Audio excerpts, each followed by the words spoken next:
राष्ट्रीय महासंमेलन नमो युवा महासंमेलन या नावाने 4 तारखेला नागपूर येथे नागपूर विद्यापीठाच्या ग्राउंडमध्ये होत आहे। मागील 3-4 दिवसापासून आपण इथे तयारी सुरू केलेली आहे। साधारण 1 लाख युवक हे संपूर्ण महाराष्ट्रातून देशभरातून इथे येतील आणि आमचे पक्षाचे राष्ट्रीय अध्यक्ष भारतीय जनता पार्टीचे राष्ट्रीय अध्यक्ष जे.पी. नड्डाजी आणि त्यासोबतच भारतीय जनता युवा मोर्चाचे राष्ट्रीय अध्यक्ष तेजस्वी सूर्याजी यांच्या प्रमुख उपस्थितीमध्ये आणि सोबतच देवेंद्रजी असतील, नितीनजी गडकरी असतील, आमचे महाराष्ट्राचे अध्यक्ष राहुलजी लोणीकर आहेत, बंटी मास्तर आहेत, बादल राऊत आहेत, त्यांच्या सर्वांच्या उपस्थितीमध्ये एक भव्य संमेलन हे नागपूर येथे होणार आहे। 1999 मध्ये युवा मोर्चाचं एक संमेलन झालं होतं।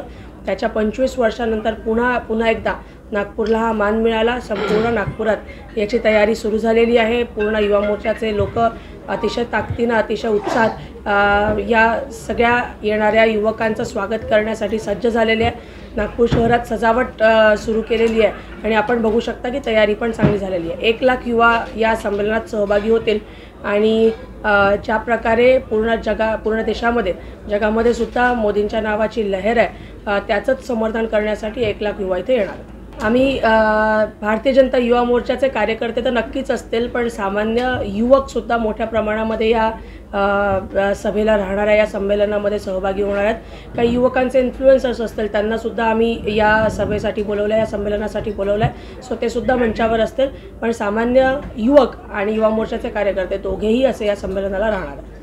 100% आहे। आम्ही नमो ॲपद्वारे विकसित भारताचे ॲम्बॅसेडर्स बनवतो आहोत। इथे जितके लोक येतील त्यांना आम्ही विनंती करणार आहेत की तुम्ही विकसित भारताचे ॲम्बॅसेडर व्हावे, नमो ॲप डाउनलोड करावी आणि त्याच्यामार्फत मोदीजींना युवकांच्या ज्या अपेक्षा, युवकांचे जे सल्ले आहेत ते मॅनिफेस्टोमध्ये सामील करण्यासाठी द्यावे, ही विनंती आपण या संमेलनामध्ये करणार आहोत। हे 1 दिवसीय संमेलन आहे।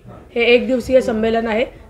3 ते 6 साधारण संमेलन हे असेल आणि भाषणं होतील आणि बाकी भाषणानंतर संमेलन